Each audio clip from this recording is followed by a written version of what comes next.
जय श्रीराम भावांनो.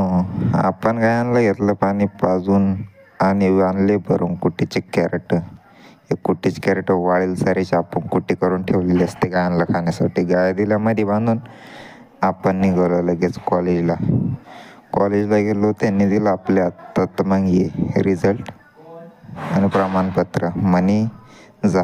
ते आपले मित्र. आम्ही दोघं निघालो पॉलिटेक्निक कॉलेजला. ही चिठ्ठी दिली म्हणे तिथून घेऊन या.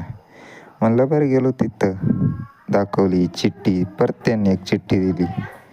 मग परत ती चिठ्ठी घेऊन दुसऱ्या कॉलेजला, मग कॉलेजवरून निघालो आपण घरी. कॉलेजला टट्टा वाय वाय केलं, आलो घरी. तर आपण हा एक छोटासा व्हिडिओ बनवला. तुम्हाला कसा वाटला कमेंट करून नक्की सांगा.